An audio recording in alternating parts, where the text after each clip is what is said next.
안녕하세요. 하늘버스입니다. 오늘 재미있는 뉴스 또 하나 가지고 왔습니다. 성동조선해양, 이번에는 매각이 될 거냐 아니면 청산이 될 거냐 라는 내용의 분석입니다. 이 성동조선해양이 STX 조선해양이랑 그 다음 대우조선해양 이 3대 축의 하나로서 이 정부의 골칫덩어리 중 하나였었거든요.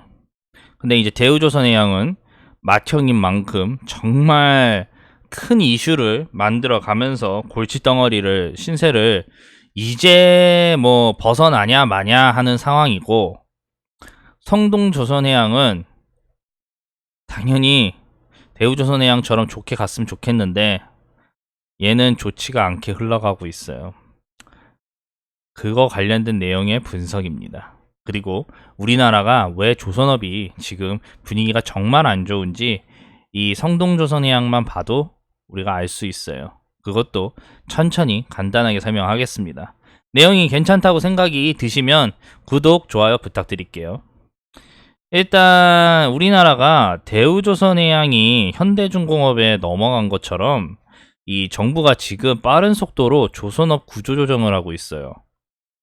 서브프라임 이후로 이 해운업계가 서바이벌, 그러니까 치킨 게임을 거친 뒤 이제 무너지면서 조선업도 당연히 이 해운업 그리고 경기가 전 세계적으로 경기가 침체가 되니까 영향을 받아서, 그리고 중국의 추격 때문에 이 정말 단가가 떨어지는 벌크선 같은 경우는 다 뺏기면서 기술력이 있지만 이게 체급이 안 되는 회사들이 하나둘씩 쓰러졌죠.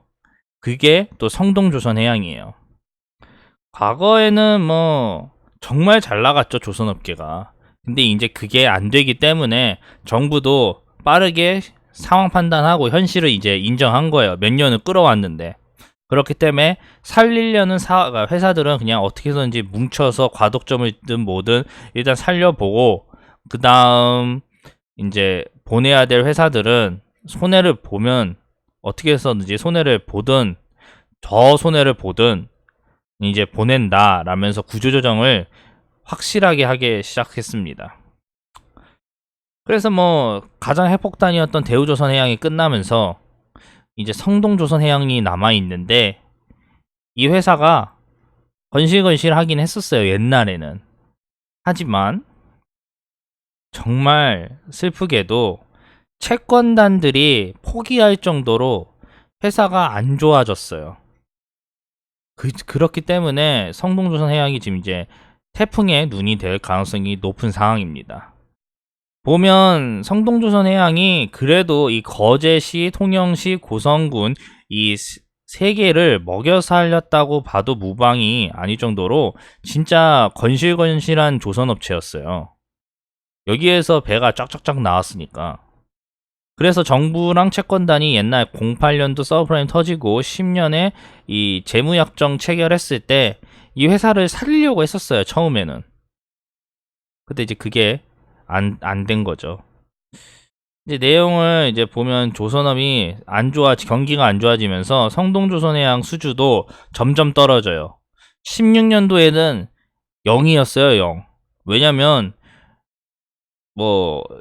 세일즈를 못했다는 것도 하나의 얘기로 할 수 있지만 수출입은행이나 이런 채권단에서 보증을 안 쳐줬어요. 왜냐면 이 회사가 이제 무너질 거라는 게 보이기 때문에, 여기에다가 수주를 또 해버리면 또 뭐 나중에 이 회사를 문 닫을 때 또 문제가 많이 발생될 수 있으니까 아예 수주를 일어나지 못하도록 이렇게 뭐 보증을 안 해줬죠. 채권단이 그렇게 할 수밖에 없었던 이유도 있었어요. 어쨌든 보시면 뭐 3년도에 회사 설립해서 쭉쭉쭉 넘어왔는데, 이제 뭐 10년도에 이제 경기가 너무 안 좋아서 무너지니까 자율 뭐 협약으로 해가지고 넘어갔는데 뭐 여기까지 끌고 온 거예요.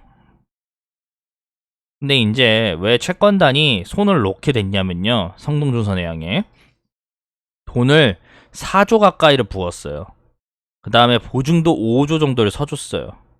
그런데도 불구하고 살아나지를 못했어요, 성동조선해양이.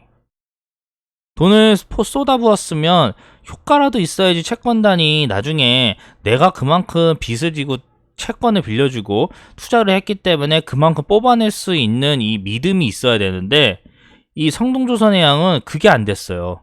그렇기 때문에 채권단이 포기를 했다니까요. 나중에 이제 뒤에 내용을 읽어보겠습니다. 보면 이 성동조선해양이 돈 먹는 하마라고 한 이유가, 국민은행도 여기 있었거든요. 수출입은행, 무역보험공사, 우리은행, 농협, 그 다음에 국민은행이 있는데 국민은행이 포기를 하고 나갔어요. 왜? 내가 여기다 몇천억을 넣었는데 그거 돌려받겠다고 이 성동조선해양이 돈 달라는 거를 더 주면 더 손해가 발생되는 걸 알고 있기 때문에 그냥 그 몇천억 버리겠다 라면서 아예 채권단에서 나가버린 거죠. 그래서 그 나가버리니까 당연히 그 지분을 누군가는 인수하고 아니면 뭐 해결을 해야 되는데 그거를 수출입은행이 차지한 거예요. 나중에 더 보시면 더 쇼킹해요. 왜냐면 수출입은행이 80% 이상 가져가니까 지분이. 잘 보시면 이랬다가 나중에는 잘 보시면 보이시죠? 수출입은행이 대주주가 돼요. 81.25%. 우리은행도 사라지죠. 왜? 우리은행이랑 국민은행이 봤을 때 여기가 안 된다는 걸 안 거예요. 이 성동조선이 돈을 더 넣어도 살아날 수 없다는 걸 알아버린 거예요. 잘 보시면 농협은 정부의 압박에 벗어날 수가 없기 때문에 있는 거지, 이 사기업, 이제 국가가 모기업이 아닌 시중은행들, 우리은행이랑 국민은행은 진작에 빠졌어요. 이 얼마나 웃겨요. 81.25%가 수출입은행 대주주가 된 거예요. 다들 채권단들이 나가버려서. 이런 상황이라 이제 나중에는 이걸 어떻게 해서든지 해결하기 위해서 이 성동조선을 매각하겠다고 했는데, 채권단조차 포기한 회사를 진짜 너무 메리트가 있는 거 아닌 이상은 그 기업들이 있을까요, 과연? 그렇기 때문에 18년도 10월 보시면 1차 무산이 되고 19년도 2월도 보시면 무산이 돼요. 그리고 올해 지금 이번 달 3차 인수자를 찾기 시작해요. 참 슬픈 거예요. 이 회사가 얼마나 인기가 없는지, 기술력이고 나발이고 다 중요한 게 이 회사가 메리트가 있어야 되는데 채권단도 손났죠. 그리고 뭐 인수자를 찾겠다고 했는데 1차도 실패, 2차도 실패, 그리고 이제 3차도 찾는데 지금도 애매하기 때문에 법원에서 아예 10월 18일 전까지 뭐 안 되면 파산을 하거나 채권단에 돌려보내는 수단까지 나온 상황이에요. 그만큼 조선업이 미래도 없지만 지금 이 성동조선이 메리트가 정말 없는 거예요. 아니, 참고로 정부가 이 성동조선을 어떻게든지 살리려고 노력은 했어요. 그래서 뭐 매우 싼 이자로 대우조선해양이나 뭐 이런 성동조선이나 이런 데서 빌려줬는데, 성동조선이 뭐 9천억 적자를 내고 수출입은행은 또 빌려줬는데 당연히 성동조선이 미끄러지니까 이거를 어떻게 갚아야 되잖아요. 그래서 뭐 충당금으로 1조 8천억을 또 넣고, 정부가 수출입은행에 또 대주주니까 또 추경을 시작해서 1조를 또 현금 지원해서 넣어줬어요. 그러니까 한마디로 돈 먹는 하마가 된 거예요. 그런데도 놓지를 못했던 거예요. 왜 이 성동조선을 못 났냐? 채권단이고 뭐고 다 질질 끌면서 여기까지 왔는데 왜 못 났냐? 이것 때문이에요, 이거. 거제시, 통영시, 고성군, 여기가 성동조선해양이나 이제 몇 개 이제 조선소들이 있는데 거기에서 이 일자리 창출이나 이런 게 일어나는데, 이게 만약에 빠져나가면 여기 이 지역 경제들은 어떻게 되겠어요? 난리가 나는 거예요. 이 지역 경제들은 진짜 아장이 나는 거예요. 그렇기 때문에 정부가 어떻게 해서든지 끌고 가려고 했어요. 4조를 부었다니까요, 여기다가. 근데도 안 된 거죠. 또 티가 나는 게, 이 회계 처리에서 이 존속 가치를 확인했었는데 들쑥날쑥해요. 여기 보이시면 매번 달라진 성동조선이라고 하면서 들쑥날쑥해요.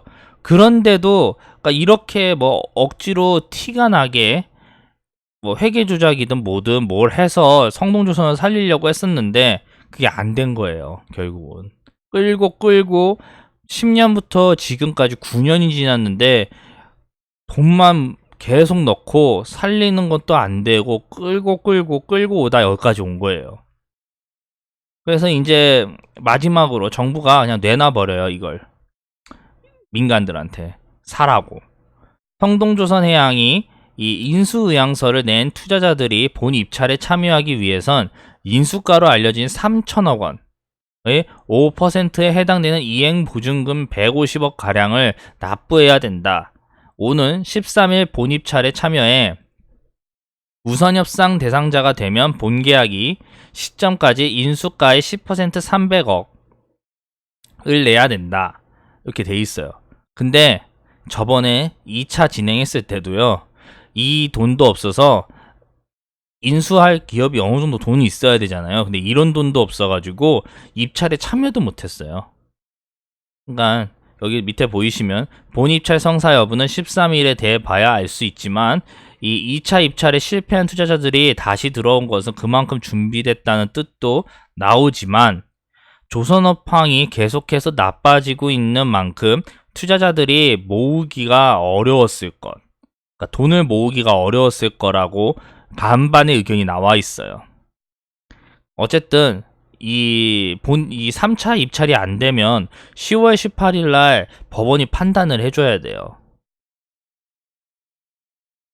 뭐냐 여기 나와 있거든요. 이제 내용을 더 읽어볼게요. 그러니까 결국은 채권단은 성동조선을 내보낸 게 더 이상 여기에다 투자를 하지 않겠다는 거예요. 2010년도 자율협약을 맺은 뒤 4조 원이라는 넘는 자금을 지원했는데 성동조선이 회생을 못해요. 아까 말씀드렸다시피 거기다가 올해 수주 실적도 목표치의 10%에 불과해서 청산이 훨씬 낫다라고 생각하는 게 채권단의 판단이죠. 왜냐? 이걸 살려봤자 계속 자금이 들어가고 언제 내가 투자한 자금만큼 뽑아낼지 의문시 되기 때문이에요. 채권단들이. 그렇기 때문에 이 수주도 잘 안 돼요. 2013년도 43척에 있었는데 뭐 5척까지 내려오면서 수주도 못하고 영업실적 뭐 이런 게 문제가 아니라 배를 못 찍어내는 상황까지 발생된 거죠. 근데 반대로 노조는 당연히 여기 이 회사가 망하면 자신들은 일자리가 사라지니까 그거를 막기 위해서 이 성동조선해양이 살아남아야 된다고 투쟁을 하죠. 그리고 지역 경제의 이 민심, 내년이 총선이니까요. 그것까지 생각을 했을 때 성동조선을 살려야 된다라는 입장을 계속 주장합니다. 그래서 법원이 이 법정 관리를 풀어서 채권단에 넘길지 매각을 이제 아예 완전 강제 청산을 할지 선택을 해야 되는데 노조는 법원이 채권단으로 다시 넘겨야 된다라고 얘기를 하는 거죠. 왜냐하면 채권단에 넘어가면 성동조선은 뭐 자금 지원을 더 받을 수 있으니까요. 그럼 노조도 이 일자리를 잃지 않을 수 있고 그렇기 때문이에요. 그러니까 이제 양측의 입장이 되게 극명하게 나눠지는 거죠. 쉽게 다시 한번 정리를 해볼게요. 성동조선해양이 정말 튼실튼실한 기업이었는데 그동안 잘 나가다가 서브프라임 이후로 세계 경제가 위축되면서 조선업이 위축거리면서 당연히 회사가 망했어요. 그래서 채권단이 원래 성동조선해양을 살리려고 했었는데 그게 어렵게 된 거죠.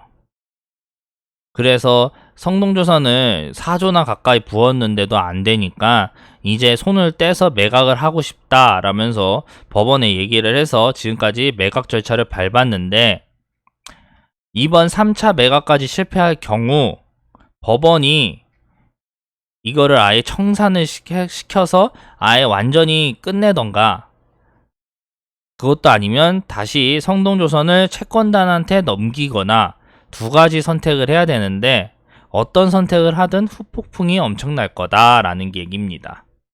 채권단은 일단 더 이상 자금을 넣고 싶지 않아 하는 분위기고 당연히 이제 또 지역사회나 노조 같은 경우는 이 지역 경제 그리고 일자리 안정에 이바지하는 성동조선을 그냥 내보낼 수가 없기 때문에 존속시켜야 된다는 입장인 거죠.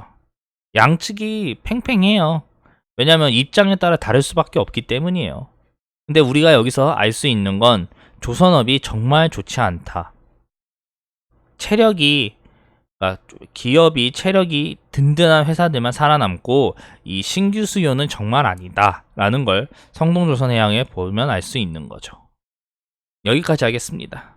결국은 성동조선해양이 살아남으려면 수주를 하던가 채권단의 마음을 돌려야 되는데 채권단이 지난 8년간 4조 가까이를 부어놨는데 살아나질 않으니까 그 마음이 없어서 문제인 거예요. 그게 이 문제의 핵심인 겁니다.